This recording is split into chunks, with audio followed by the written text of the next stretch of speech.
Bueno, buenas tardes en México, Ciudad de México. Son las 3 de la tarde allí, las 10 de la noche en España, aquí en Madrid. Y bueno, pues estoy con Lilia, que es tanatóloga de profesión, allí en Ciudad de México. Y bueno, nos va a contar un poquito qué es su profesión, en qué se basa la tanatología. Ok.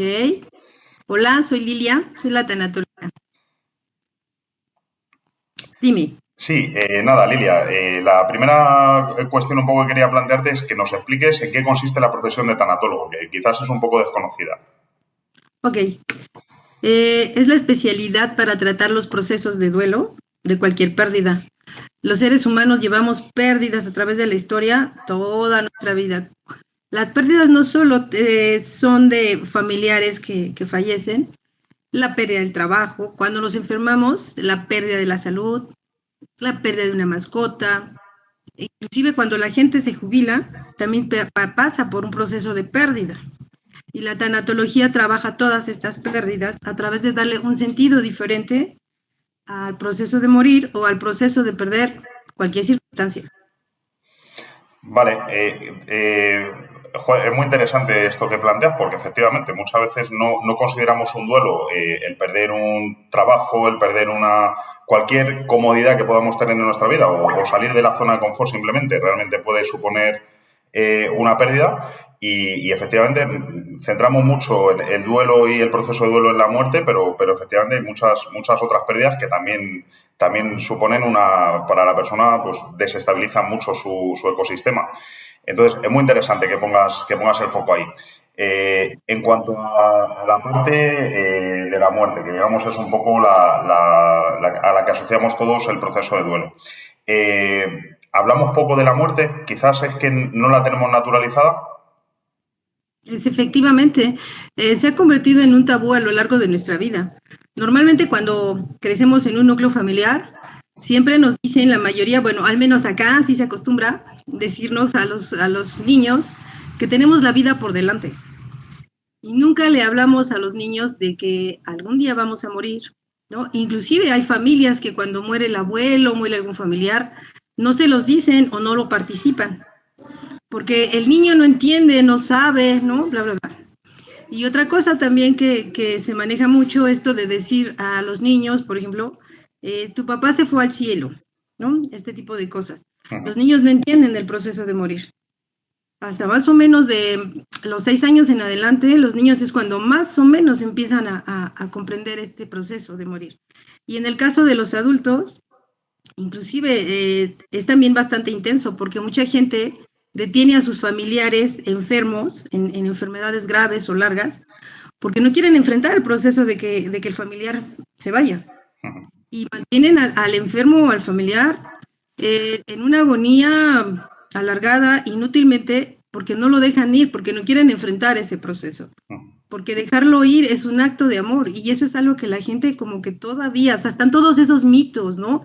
De tengo que hacer todo lo posible para mantenerlo vivo, aunque no tenga calidad de vida. Entonces, todo esto es algo que la gente no puede enfrentar con respecto a dejar morir al otro o aceptar que va a morir. Es egoísmo, ¿no? Al final es egoísmo humano, por un lado, y por otro, cuando comentas que, por ejemplo, a los niños no se les hace partícipe de la muerte, ahí los estamos intentando proteger y estamos haciendo justo lo contrario. Exacto, exactamente.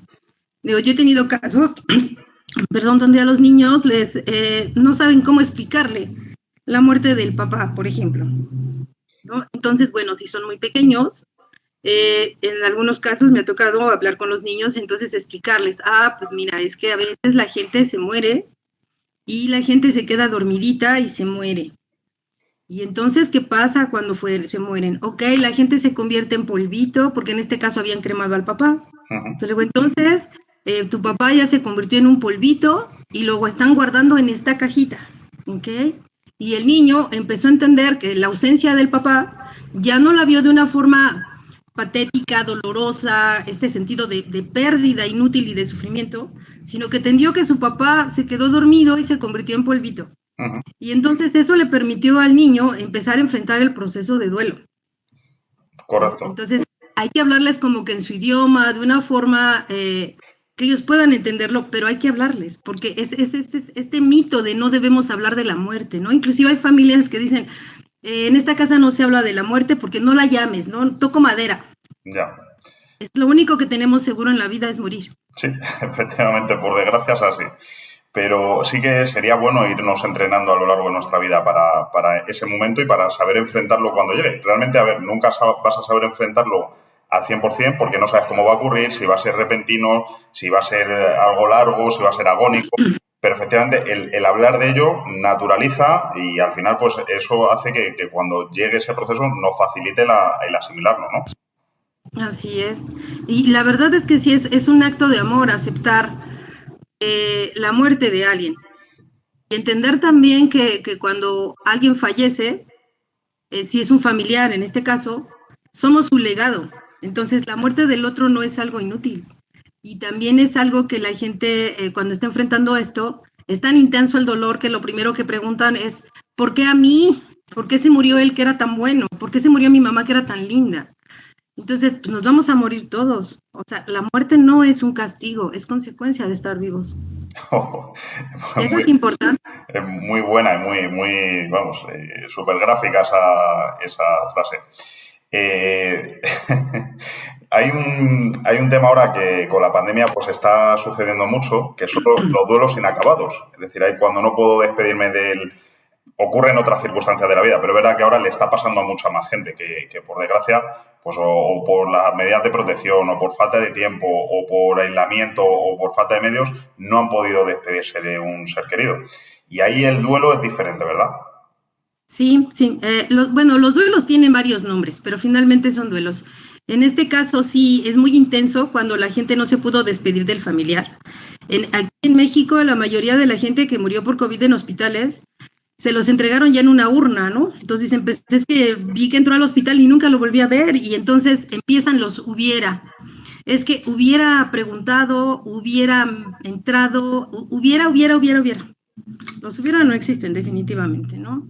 Entonces yo a lo que les he explicado es, ok, hiciste lo que pudiste con lo que tenías, ¿no? No eres Dios, cuidado con el complejo de Dios, no eres Dios, entonces tú no sabías que iba a fallecer. Ahora sí, efectivamente no te despediste, pero se pueden hacer rituales de despedida.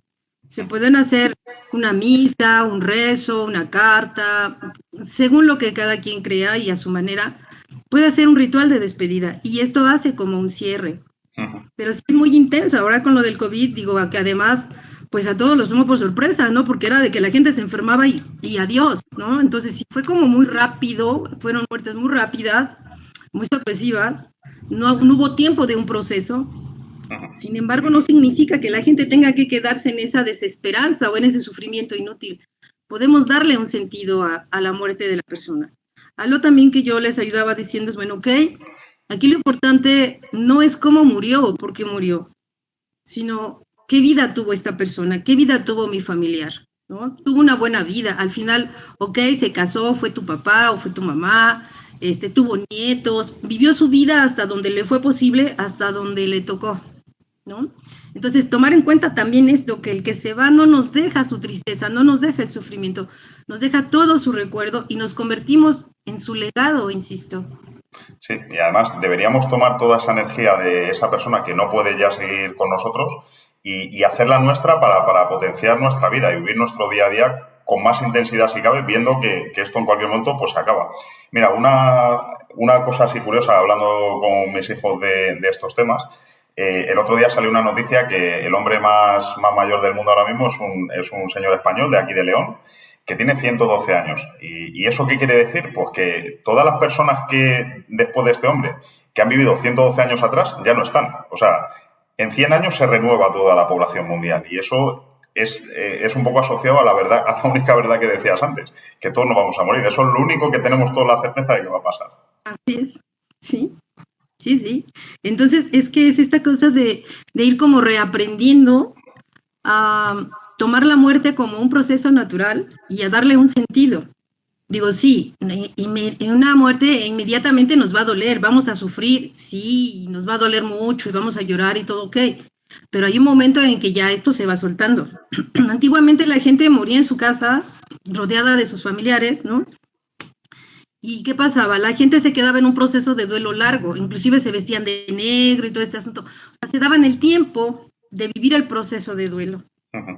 Ahora no, ahora es, bueno, pues ya se murió, el novenario, bueno, aquí en México así se acostumbra, 9 días de rezos, chalala, y se acabó, ¿eh? Cada quien a su casa y adiós Nicanor y cada quien hágale como pueda, Sí, ¿no? Entonces no nos damos este tiempo.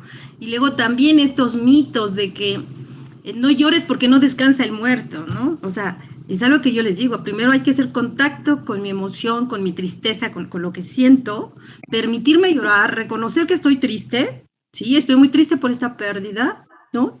Permitirme llorar, lo que sea, gritar, enojarme con la vida, enojarme con el médico, enojarme con quien sea, y pasar este proceso de duelo.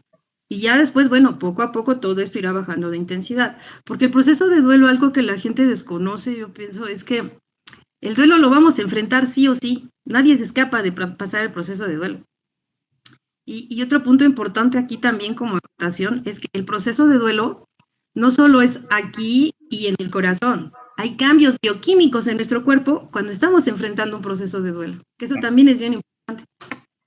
claro, al final, bueno, el cortisol, estrés, todo lo asociado bioquímicamente, como dices, alteración, incluso, bueno, pues hay muchas personas que se les disparan otros niveles que tenían regulados hasta ese momento y se disparan fruto de los cambios bioquímicos que comentas que afectan. Efectivamente. Fuera del proceso de duelo de muerte, que me parece súper interesante, pero juez, que podríamos estar hablando toda la noche solamente de eso. Sí, sí Eh, es largo. Sí, sí, es muy largo. Joder, se nos va a hacer corta la charla, ¿eh? Yo viendo un poco cómo va, casi que media hora se nos hace corto. Muy interesante el tema del duelo de fallecimiento, pero después de ese, ¿cuál es el más difícil que afrontan las personas? De los que has comentado.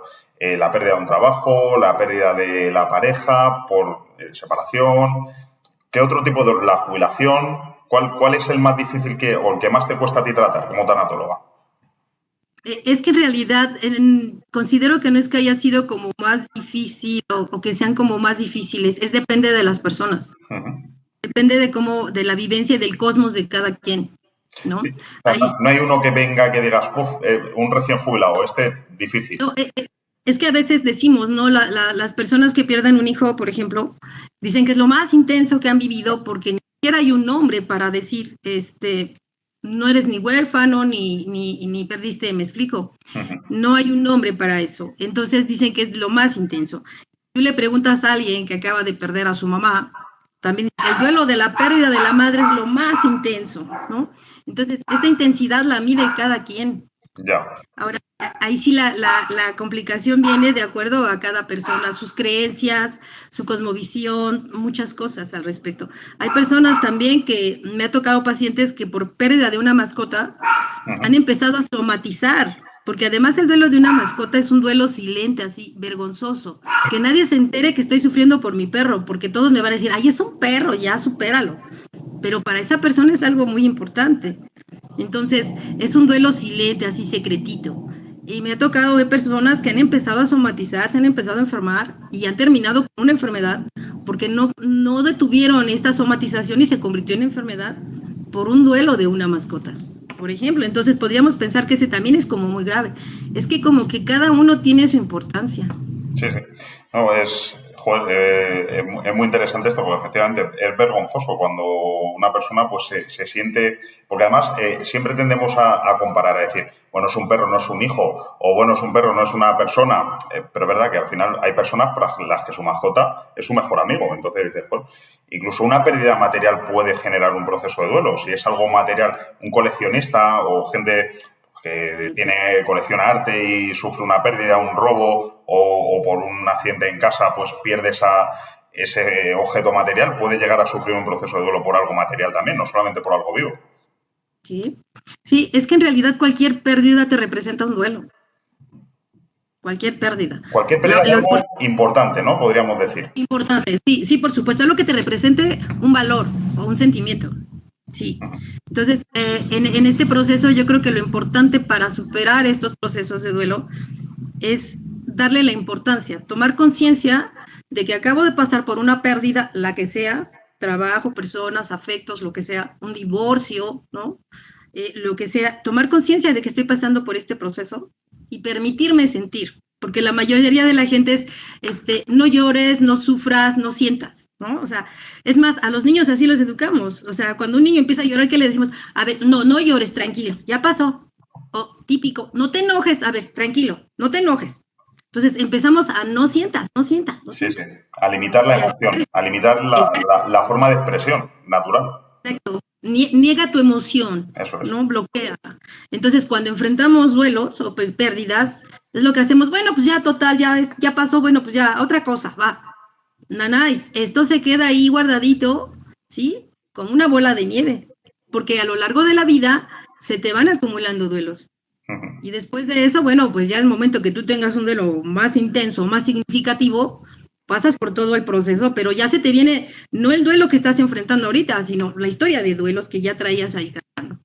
Sí, la gente no conoce el proceso de duelo ni la curva del cambio antes de que ocurra. Entonces, el no conocer las fases por las que se va a pasar, pues impide que podamos recorrer ese camino de forma natural y, bueno, pues sintiendo, o sea, entendiendo que tenemos que sentir que esos sentimientos no se pueden evitar y que esas emociones no se pueden reprimir y que si las intentamos reprimir, lo que vamos a hacer es al final provocar o que la persona acabe bloqueándose o que ese duelo acabe convirtiéndose en un problema somático, etcétera, etcétera, ¿no? Entonces, es muy importante que demos difusión y que conozcamos cómo es esa fase del duelo, por qué fase se pasa normalmente, que puede haber rebotes, que podemos volver hacia atrás, que no es una línea perfecta, ni es, aunque sea algo que recurrentemente se repite y pasamos por unos determinados estadios, pero es cierto que cada persona es un mundo y que tú puedes estar en un primer estadio mucho más tiempo que otra, puedes tener un rebote hacia atrás, puedes ir más rápido hacia adelante, a lo mejor no tienes tanta necesidad de sentir y prefieres pasarlo, pero al final es un error lo que comentabas también, el intentar pasar página rápido. Hay que pasar página rápido.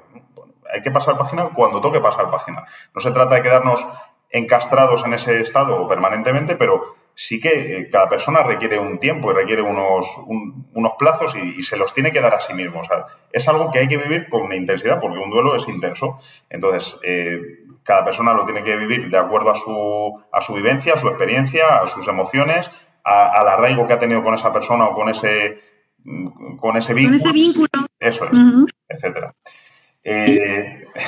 ¿Cuál ha sido tu peor experiencia? O la peor que has tenido que afrontar como tanatóloga. Con pacientes, pues sí, me ha tocado pacientes que normalmente yo trabajo procesos de duelo de 10 sesiones máximo y normalmente en la sexta sesión ya la gente se va acomodando. Pero en este caso, esta paciente había fallecido su esposo también por COVID y llevaba 8 sesiones la persona y cada vez que llegaba al consultorio, cada semana, era la misma frase con la que iniciaba todos los días. Es que yo quiero que él esté aquí. Y ella insistía, ¿no? Entonces llegó un momento en que pues, lo que tuve que hacer es darle una explicación, ¿no? O nuevamente, cada vez era lo mismo. A ver, la chica no quería entrar en el duelo, no quería la aceptación. Ella insistía en que yo quiero que él esté aquí, ¿no? Entonces, Se quedó pues en a la ver, negación. Se quedó en la negación, ¿no? exacto, se queda en la negación y definitivamente no abría la puerta. Entonces, en esos casos, sí hay como una situación donde ya no puedes hacer más y también hay que reconocer cuando tú como especialista no puedes hacer más. Entonces, ¿qué tuvimos que hacer con esa chica? Ok, mandarla a medicarse. La chica empezó a medicarse, cuando regresó a terapia ya fue como más light. O sea, sus cambios bioquímicos en el cerebro estaban siendo muy intensos y no le permitían entrar en la realidad. Entonces, hay casos donde sí son como un poquito más difíciles que otros, pero pues la mayoría de las veces creo que me ha ido bien, que hemos sacado a los pacientes adelante. Sí, también es muy importante eso que comentas. Hay personas que necesitan más ayuda de elementos externos y no por eso son más débiles ni por eso, bueno, somos diferentes. Entonces, efectivamente hay personas que, por el motivo que sea, pues se quedan enganchadas en un determinado punto y para ayudarles, pues a rebajar esos niveles o de lo que sea, ¿no? De serotonina o de cortisol o lo que sea, pues hay que apoyarles con algo externo que les ayude a nivelar, a equilibrar esos niveles y a partir de ahí pueda avanzar en el proceso. Sí, y también digo, como tanatólogos, a veces la gente piensa que solamente nos van a tocar casos donde me murió alguien o perdí el trabajo o me enfermé, pero te llegan también pérdidas por homicidios, ¿no? Pérdidas porque desapareció mi familiar y no sé dónde está, pérdidas que son como muy intensas y muy fuertes, y ahí sí, bueno, es un proceso distinto, ¿no? Porque es un duelo muy diferente. Entonces, sí, en esto de ser tanatólogo, yo creo que sí, definitivamente, si no tenemos la vocación, mejor no hay que entrarle, porque es muy intenso también para nosotros como terapeutas, es intenso, porque lo vives, al final de la historia lo vives con el paciente. O sea, ya no se usa la técnica de me eres indiferente, yo soy el terapeuta y tú allá, tú sufres y yo nada más te escucho, ¿no? Eso te iba a preguntar. ¿Llega un momento en que te insensibilizas con el paciente? ¿De ver tantos casos repetitivamente y tratar tantos...? No, yo creo que más bien me sensibilizo cada vez más. Sí, más bien, a mí lo personal me pasa al contrario. En psicología hablamos de dos cosas diferentes. Una es empatizar con la persona y otra es identificarte con la persona. Empatizar es cuando eres capaz de ponerte en el lugar de otra persona y entender lo que estás sintiendo, pero yo soy el terapeuta, yo no siento lo que tú estás sintiendo, aunque entiendo perfectamente y soy capaz de ponerme como un espejo delante tuya. Y luego está la identificación, que es, me pongo en tu lugar hasta el punto que lo sufro como tú y si lloras, lloro y si... O sea, lo vivo intensamente como lo estás viviendo tú. Quizás ese punto hay que intentar no llegar porque ahí ya no puedes ayudar tanto a la persona porque caes un poco también en la emoción intensa y si caes en esa emoción intensa, ¿o qué opinas sobre eso? Bueno, es que sí tienes que tener también precaución, pero sí definitivamente como tanatóloga yo considero que llegas y te arrostras con el otro, ¿no? Y llego y de alguna manera le haces saber, estoy aquí para ti y estoy aquí contigo, porque además es una terapia completamente diferente a la psicológica. Esto ya es de alma a alma, todo tu dolor está en la mano, o sea, porque entramos directamente al dolor. Sí, sí. Porque aquí no entramos en otros procesos. Estamos trabajando únicamente tu dolor, tu intensidad. Entonces, sí, tengo que ser suficientemente empática y espiritual para entender todo lo que está pasando. Sin embargo, sí tengo que poner un límite. Pero también puedo reconocer que a veces me ha rebasado. Sí, sí. Sí, por supuesto. A veces sales de terapia y dices, qué barbaridad, agarras una caja de Kleenex y tus cigarros y 3 tequilas y dices, qué horror, qué mala onda, ¿no? Sí, sí. Somos humanos al final de la historia. Sí, sí, que lo que comentas, al final intentas poner tus límites, pero somos personas y el derrumbarte entra dentro del ser persona y de hecho no seríamos personas si no nos pasaran estas cosas, ¿no? Que después no... Yo la verdad yo me preocuparía el día que me fuera indiferente, ese día me voy a preocupar. El día que me sea indiferente el sentimiento del otro, ese día dejo de dar terapia, francamente, porque no podría hacerlo desde una forma tan fría y tan técnica, no podría. ¿Has tratado algún médico últimamente que haya estado relacionado con todo este proceso del COVID, o enfermero, o alguien relacionado con el tema sanitario que haya estado No, relacionado con el COVID y demás? ¿No? no, ninguno. O sea, Han sido puras personas que han tenido pérdidas por COVID en este caso. es que ahí, fíjate lo que es, ¿no? Dentro de tu trabajo, pues hay muchas personas que están realmente muy tocadas con este tema de personas relacionadas con el ámbito sanitario, porque están, bueno, a lo mejor en su día a día estaban ya sometidos a lo que es una pérdida o a que un paciente pues se le pasa. Pero claro, esto ha sido tan intenso, ha sido como una sanidad de guerra, en la que viendo irse gente por falta de medios, porque no puedo atenderlos a todos a la vez, o porque has establecido vínculos con determinadas personas y estás viendo que se va tanta gente todos los días, hay personas bastante tocadas en el ámbito sanitario. Por eso quería saber si también habías trabajado con alguna de estas personas. No me ha tocado ningún paciente de ese tipo, pero sí debe ser algo bastante intenso porque son personas que entran en el burnout permanente y que realmente ya no salen de ahí, porque llega a ser tan intenso y tan abrumador, porque por mucho que pongas tus barreras, siempre involucras la emocionalidad, porque está de por medio tu humanidad también ahí. Sí, sí. Y la vocación en la mayoría de los casos. Sí, la vocación, ¿no? Porque los que nos dedicamos a esto definitivamente tenemos que tener esa chispa de vocación, porque de una forma nada más técnica no podrías hacerlo. No sé si quieres hablar de algo más ya por libre. A mí me está encantando la charla, la verdad. Me está pareciendo Sí, súper pero solo interesante. tenemos un momento. No, pues solo explicarles eso, o sea, que hay que tomar el proceso de duelo como algo natural. Permítanse que la gente recuerde que hay que permitirse pasar el proceso de duelo, que se permitan llorar y que dejar ir al otro es un acto de amor. no de violencia. Y cuando la otra persona ya no tiene una calidad de vida, es mejor dejarlo ir.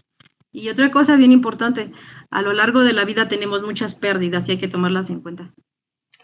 Perfecto. Yo creo que como resumen y conclusión, perfecta. Me gustaría algún día, si te apetece y te ha gustado un poco y te ha resultado entretenido, que centremos otro día la charla sobre otro tipo de duelo, pero, o sea, para intentar ayudar a personas, pues, por ejemplo, sobre la jubilación o sobre la pérdida del empleo y cómo tratar esas otras pérdidas que no están tan directamente relacionadas con... Y algo más puntualizado, ¿no? Ahorita es como términos Sí, más generales.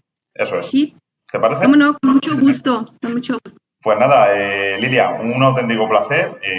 Me encanta esto de Gracias. poder comunicarme con gente de otros países y romper Sí, barreras es lindo, es lindo. romper barreras de distancia, barreras de tiempo, barreras de cambios horarios. Y bueno, pues hacemos un vuelo directo, fíjate, Madrid-México en 5 minutos. Muy bien, pues nada, Ok. un auténtico placer.